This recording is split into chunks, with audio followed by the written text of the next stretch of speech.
আসসালামু আলাইকুম ভিউয়ার্স, এই মুহূর্তে ব্রেকিং বিষয় নিয়ে হাজির হলাম। এবার এই কোটা বিরোধী আন্দোলন নিয়ে বিস্ফোরক তথ্য দিলেন কিন্তু এই গণ অধিকার পরিষদের নেতা। বিশেষ করে এই যারা কোটা নিয়ে চাকরি করছে তাদের যে ভয়াবহ তথ্য দিয়ে হুঁশিয়ারি বার্তা দেন তা দেখলে রীতিমতো অবাক হবেন। সেই সাথে সরকারকে ব্যাপক হুঁশিয়ারি বার্তা দিচ্ছেন এই কোটা আন্দোলন নিয়ে। আবারও কেন 30% কোটা বাহুল রেখে হাইকোর্টে আদেশ দিলেন? তাহলে কি ভারতের যেই রেল চুক্তি সেটা বাস্তবায়ন করার জন্য এই কোটা আন্দোলনের সেই হাইকোর্ট আবার পুনর্বহাল করলো, যাতে কোটা নিয়ে সকলে ব্যস্ত থাকে, ওদিক দিয়ে রেল চুক্তিটা বাস্তবায়ন হয়ে যায়। এ সকল বিষয়ে আরও কি তথ্য দিচ্ছেন চলুন তার কাছে জেনে নিই। এরপর আমরা যাব ভিপিনুল হক নূরের কাছে, যেখানে আদালতে হাজির হয়েছেন এই ভিপিনুল হক নূর। কেন তিনি আদালতে, কী বা তার অপরাধ, সেটা ভিডিও শেষ অংশে জানতে পারবেন। চলুন এবার দেখে নিই কোটা বিরোধী এবং সেই সাথে দেশ বিরোধী চুক্তির বিষয়ে কি তথ্য দিলেন, চলুন দেখে নিই। চীনা আওয়ামী লীগের হাতে বাংলাদেশ যে নিরাপদ নয় সেটা আপনারা সবাই দেখেছেন। ভারত সফরে গিয়ে মোদির হাতে দেশটাকে লিখে দিয়ে আসছেন এক প্রকারের। দেশ বিরোধী যে 10টি তিনি চুক্তি করেছেন, এই চুক্তিগুলোর বিরুদ্ধে বাংলাদেশের জনগণ যাতে ঐক্যবদ্ধ না হতে পারে, এই চুক্তিগুলোর বিরুদ্ধে বাংলাদেশের জনগণ যাতে সোচ্চার হতে না পারে, এই জন্য পরিকল্পিতভাবে তিনি চাচ্ছেন বাংলাদেশে রাজপথে ছাত্ররা আন্দোলন করুক, সংগ্রাম করুক। এই জন্যই তিনি এই কোটা আন্দোলনকে দীর্ঘমেয়াদী করতে চান, যাতে এখানে বিএনপি, জামাত, গণ অধিকার পরিষদ কিংবা বিরোধী যে রাজনৈতিক দলগুলো আছে এগুলো রাজপথে নামতে না পারে, রাজপথে সোচ্চার হতে না পারে। এখন আপনারা প্রশ্ন করতে পারেন যে ভাই আপনি কি কোটা আন্দোলনের বিরুদ্ধে? ভাই আমি তো নিজেই একজন কোটা আন্দোলনের কি বলবো মূল সংগঠক। আমরাই 2018 সালে কোটা আন্দোলন করেছি, হামলা মামলা, জেলে গেছি, রিমান্ডে গেছি, তারপরে এই কোটার একটা যৌক্তিক সমাধান আমরা পেয়েছিলাম। বাংলাদেশের তৎকালীন প্রধানমন্ত্রী শেখ হাসিনা তিনি পার্লামেন্টে দাঁড়িয়ে জাতির সামনে ঘোষণা দিয়েছিলেন কোটা বাতিল। তিনি বাংলাদেশের প্রধান নির্বাহী চেয়ারে বসে সেদিন যে মিথ্যাচারটি করেছিলেন, জনগণের সাথে প্রতারণা করেছিলেন, ছাত্রদের সাথে ধোঁকাবাজি করেছিলেন, সেটা আমরা আজকে হারে হারে টের পাচ্ছি। তিনি সেদিন কোটা বাতিল ঘোষণাটি কেন দিয়েছিলেন? প্রজ্ঞাপন নেই।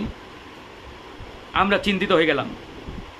চিন্তিত হওয়ার পরে আমরা আদালতের দ্বারস্থ হলাম, হাইকোর্টে গেলাম।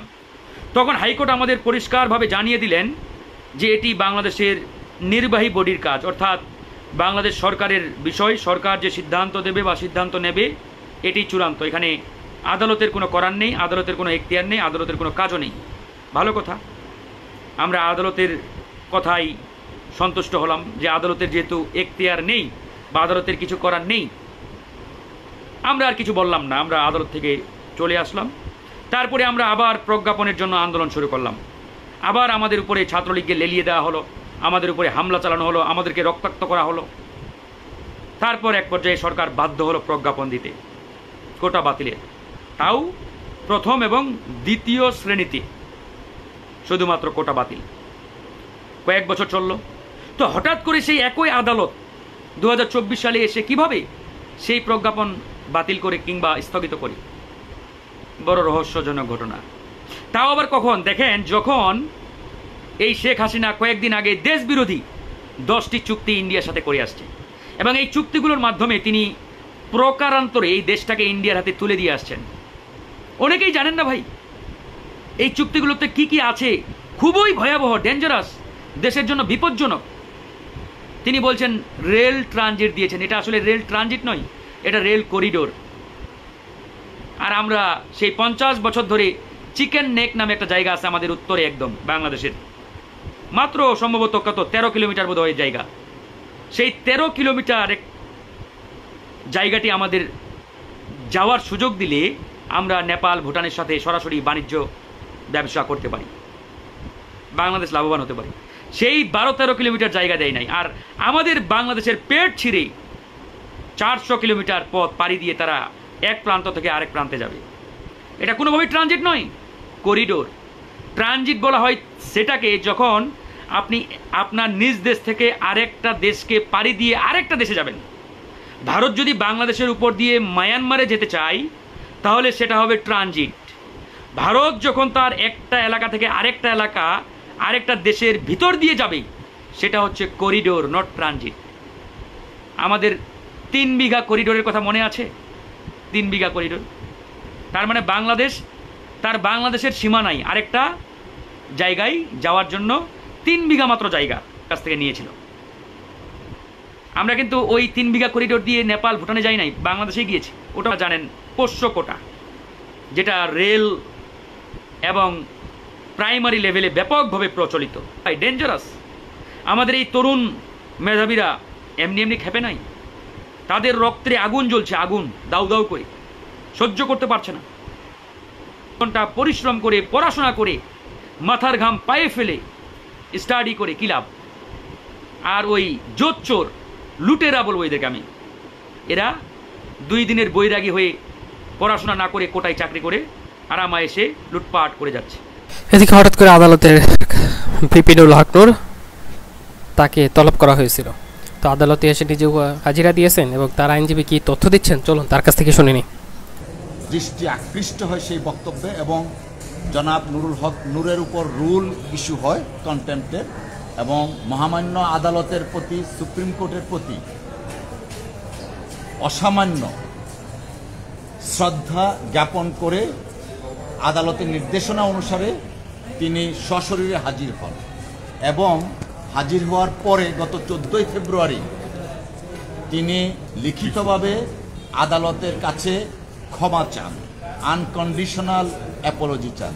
পরবর্তীতে এই মামলায় যিনি সিনিয়র অ্যাডভোকেট হিসেবে এঙ্গেজ ছিলেন, সাবেক অ্যাটর্নি জেনারেল মরহুম জনাব মোহাম্মদ আলী স্যার যেহেতু এঙ্গেজ ছিলেন, ওনার অসুস্থতার কারণে আমরা 2-1 বার সময় নিয়েছি এবং ওনার আকস্মিক মৃত্যুতে এই মামলায় সিনিয়র হিসেবে এঙ্গেজ হয়েছেন বারের সাবেক সভাপতি সিনিয়র অ্যাডভোকেট জনাব জয়নাল আবেদিন স্যার। আজকে রুলের হিয়ারিং হয়েছে এবং এই হিয়ারিংয়ে আমরা জনাব নুরুল হক নূরের পক্ষ থেকে পুনরায় মহামান্য আদালতকে আমরা বিনয়ের সাথে উপস্থাপন করেছি। জনাব নুরুল হক নূর, তার সমস্ত শ্রদ্ধা আছে আদালতের প্রতি এবং তার বক্তব্যের কারণে তিনি আনকন্ডিশনাল অ্যাপোলজি চাচ্ছেন এবং ভবিষ্যতে যখন বক্তব্য দিবেন, আদালত সম্পর্কে বক্তব্য দিতে গেলে তিনি সতর্ক থাকবেন। এই উপস্থাপনা আমরা করেছি, সাবমিশন আমরা রেখেছি। মাননীয় আদালত লার্নেড ডিএজি অর্থাৎ ডেপুটি অ্যাটর্নি জেনারেলকে শুনানি করেছেন। তার পরিপ্রেক্ষিতে আগামী 11ই জুলাই ডিএজির বক্তব্য জাজমেন্টের দিন ধার্য করেছেন। সম্মানিত লার্নেড ডেপুটি অ্যাটর্নি জেনারেলের বক্তব্যটা ওনার কাছ থেকে নিলেই ভালো হবে, কারণ উনি যা বলেন, আমরা আমাদের আগাগোড়া সাবমিশন ছিল যে প্রথম থেকে আমরা আনকন্ডিশনাল অ্যাপোলজি চেয়ে আসছি, এখনও আমরা সেটা বহাল রেখেছি এবং আমরা সেইটাও বলেছি যে ভবিষ্যতে জনাব নুরুল হক নূর আদালত সম্পর্কিত কোনো কথা বলতে গেলে অত্যন্ত সতর্কতার সাথে কথা বলবেন। কি মহামান্য আদালত যেটা জনাব নুরুল হক নূর এফিডেভিট করে বলেছেন আনকন্ডিশনাল অ্যাপোলজি এবং তাৎক্ষণিকভাবে তিনি সেটা দিয়েছেন, অর্থাৎ 17ই জানুয়ারিতে উপস্থিত হয়েছেন, হয়ে পরবর্তী দিন 15ই ফেব্রুয়ারিতে ধার্য ছিল, সেই ধার্য তারিখের আগেই উনি আনকন্ডিশনাল অ্যাপোলজি চেয়েছেন। তো আদালত, মাননীয় আদালত জানতে চেয়েছেন যে আপনি সেটা তাৎক্ষণিকভাবে আপনার